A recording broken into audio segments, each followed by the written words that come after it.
Welcome to my compilation episodes over the holiday period.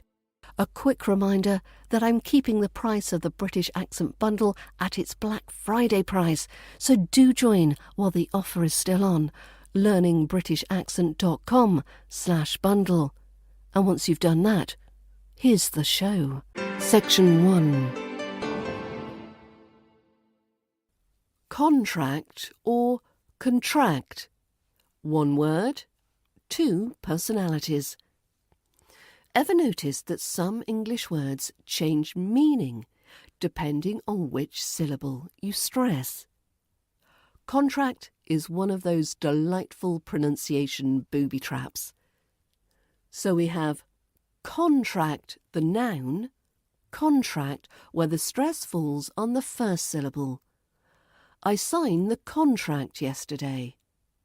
And then we've got conTRACT, which is a verb, and the stress is on the second syllable. Muscles contract when you exercise. Now in British English, especially received pronunciation, correct word stress is essential for sounding natural and clear and getting the correct meaning across. Put the stress in the wrong place and suddenly your listeners think you're talking about business deals when you meant body cramps. Let's practice with this line. After I signed the contract, my hand muscles began to contract. Say it out loud, exaggerating the stress differences at first. You'll feel just how much meaning shifts with tiny changes. After I signed the contract, my hand muscles began to contract. I'll put the line in the show note for you to practice. Now there are some other words that work the same way. We've got record. Now the noun record, where the stress falls on the first syllable, and then we've got the verb record, where the stress falls on the second syllable. Another word is present. The noun is present, so the stress falls on the first syllable, and with the verb present, the stress falls on that second syllable. If you want more help with your British accent, consider getting the British Accent Bundle. In it, we look at some stress patterns and the sounds and all the subtle magic of RP. Section 2. 15 phrasal verbs with run. No jogging required. Today we're going on a little run. No trainers required, no sweatbands, just a delightful jog through the wonderfully chaotic world of phrasal verbs. Specifically, those built around the word run. Because nothing says I speak fluent English like casually saying you ran into someone, ran something by a colleague, or ran out of patience in a meeting. Let's warm up, shall we? So, in RP, run is pronounced run, with that pure sound. Like in cup or fun. It's not run, or ran. It's short, neat run. So let's get to these phrasal verbs.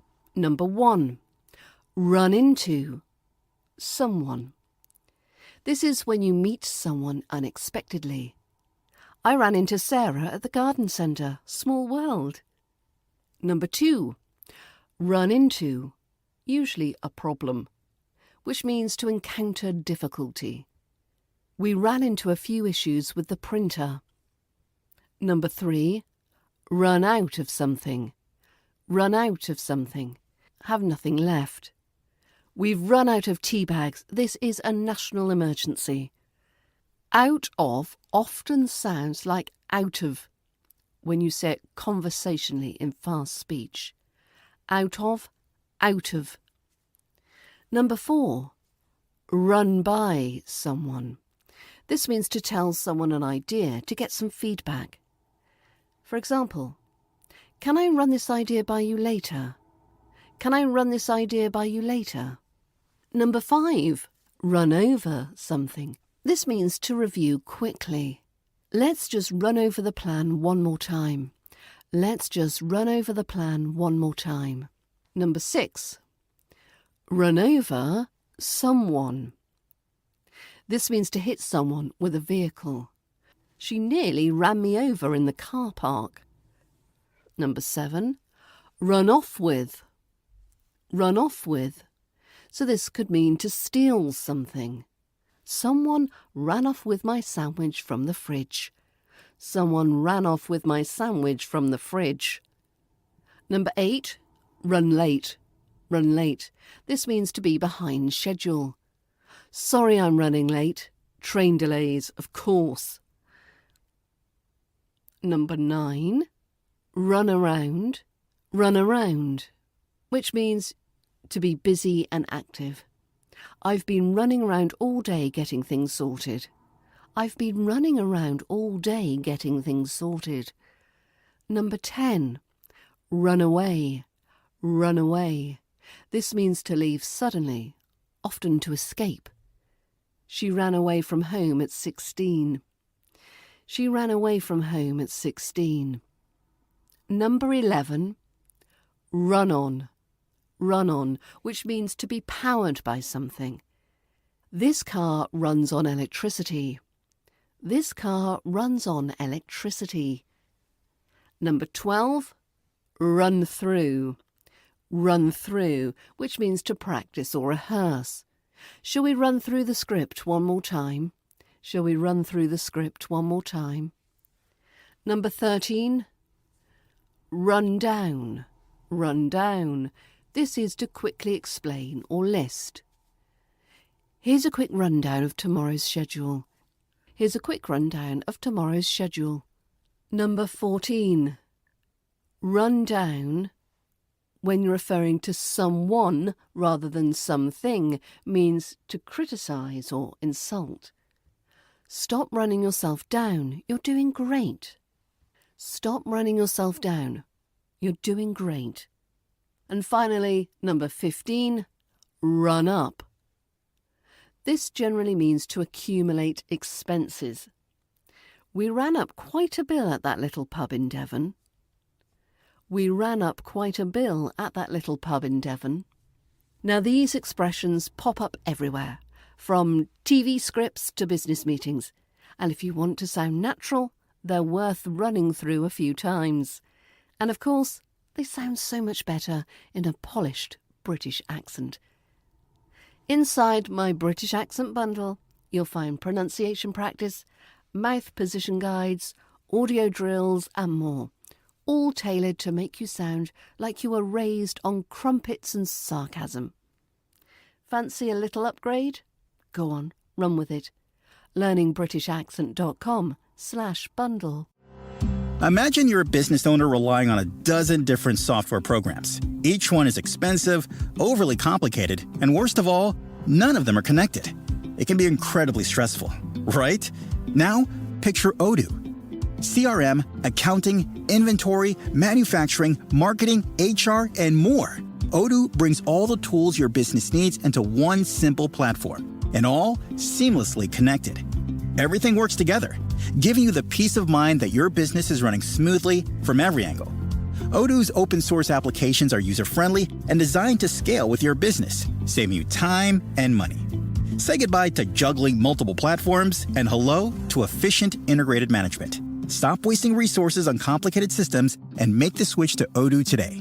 Visit odoo.com, ODOO.com, and discover how Odoo can simplify and streamline your business operations. Odoo, modern management made simple. Section 3. Master estate agent phone calls like a true Brit and sound charmingly posh while you're at it. Picture this. You're on the phone to an estate agent. You want to sound polite, professional, and maybe just a tad posh. But inside, you're desperately hoping no one else has snapped up your dream home, or that suspiciously cheap studio with the quirky damp patch. In this section, We're diving into essential telephone English for estate and letting agents, with vocab, phrases and pronunciation drills to help you sound like you've been doing this for years, even if you haven't. Let's start with some example dialogues so we can see and hear the phrases in action. Example dialogue number 1. This is more general inquiry. Good morning. I'm calling to inquire about the flat on Green Lane. Is it still available? Good morning. Yes, it's still on the market. Brilliant. Could you clarify whether it's furnished? Yes, it's fully furnished. Lovely, thank you. And could you tell me what the monthly rent is, including bills? It's £1,500 excluding bills. Ah, I see. Well, thank you very much for your help. I'll get back to you shortly. Example dialogue number 2, arranging a viewing. Hello there. I'm calling to arrange a viewing for the flat on Station Road. Is it possible to book a slot this week? Absolutely. We have availability on Thursday and Saturday. Brilliant. Thursday works for me. What time slots do you have? We can do 11 a.m. or 3 p.m. Let's go with 11 a.m. Thank you.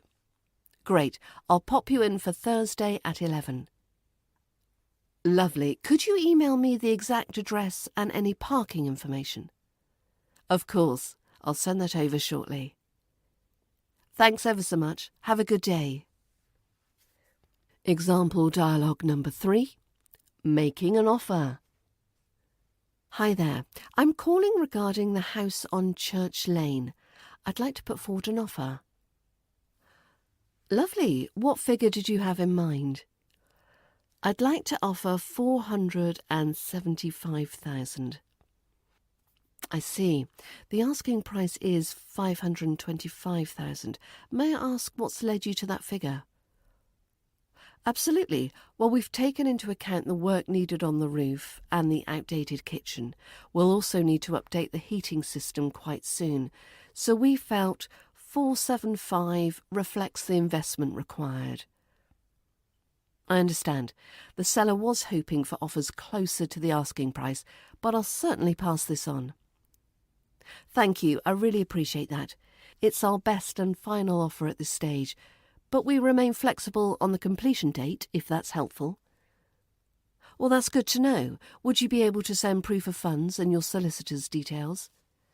Absolutely. I'll email those across this afternoon. Perfect.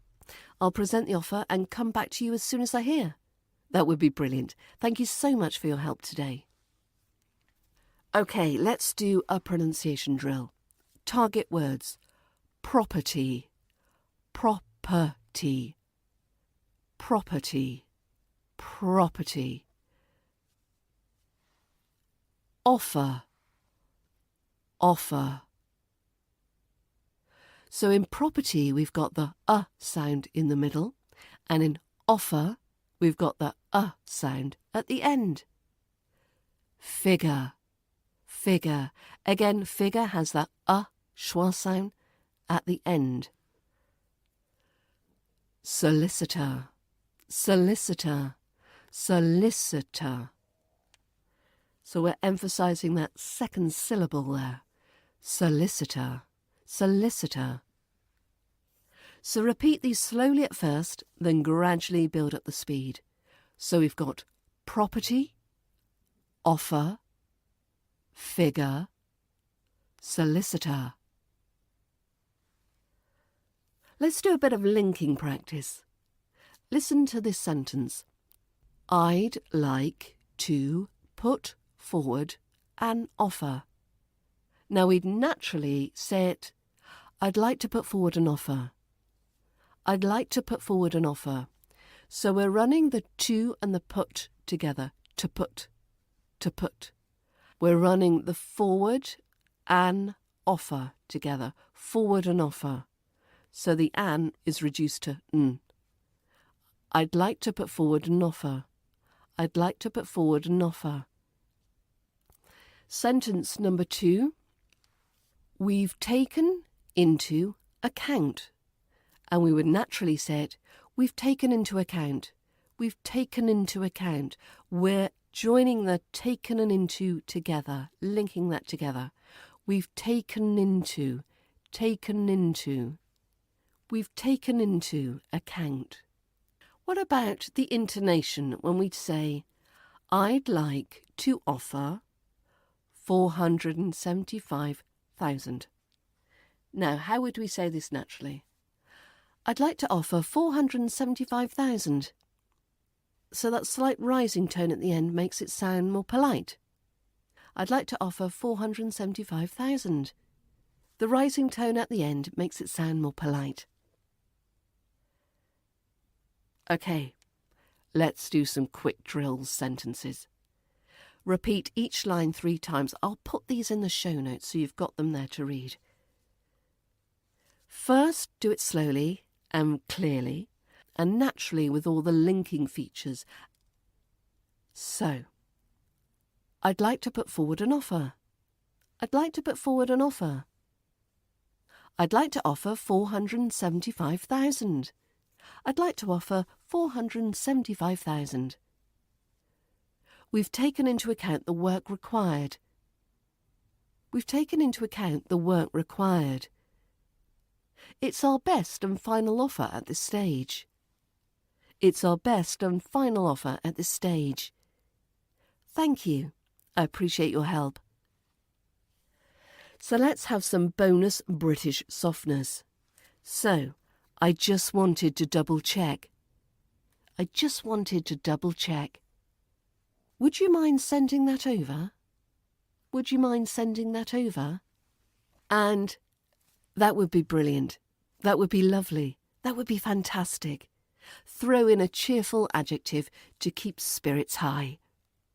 Now, if you want to nail all these sounds and stop sounding like you're phoning from Mars, the British Accent Bundle is your trusty sidekick. Videos, audios, PDFs, all designed to polish your RP accent to perfection.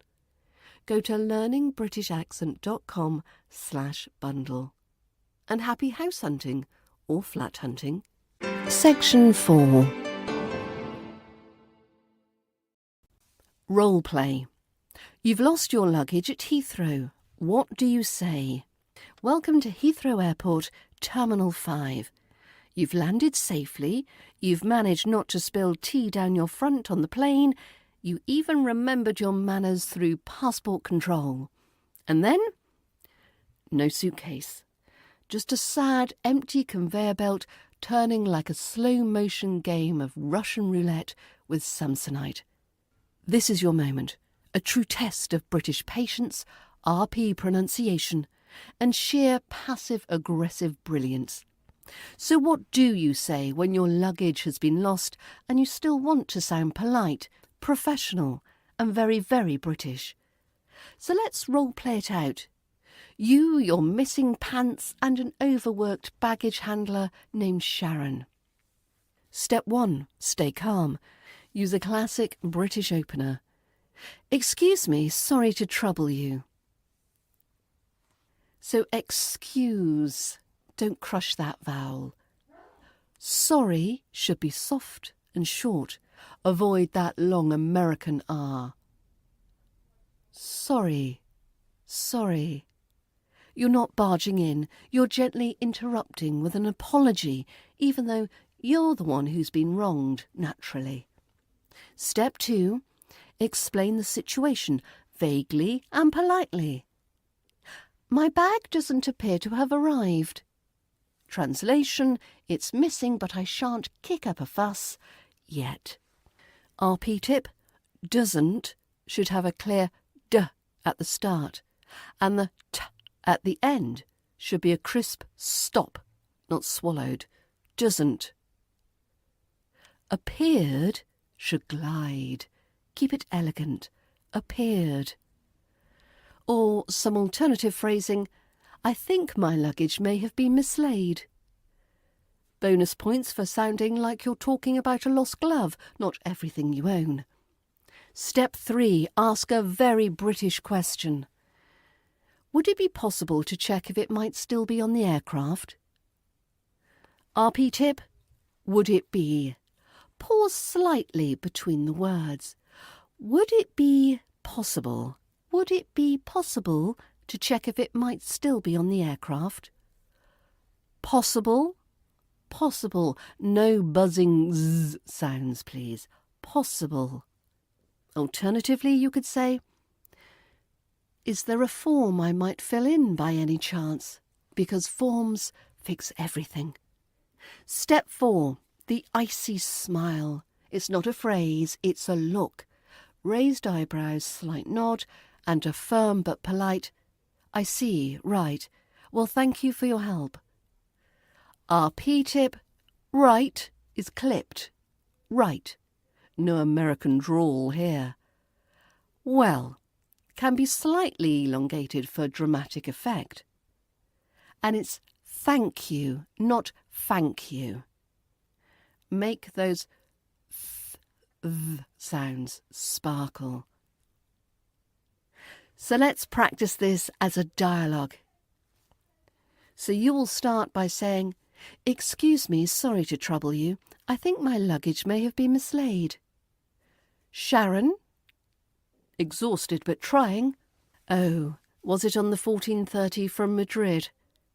Yes, and it doesn't seem to have arrived on the carousel. Would it be possible to check if it's still on the aircraft? There's a form you can fill in. Lovely. Is it online or paper? Paper. Of course it is. Well, thank you for your help.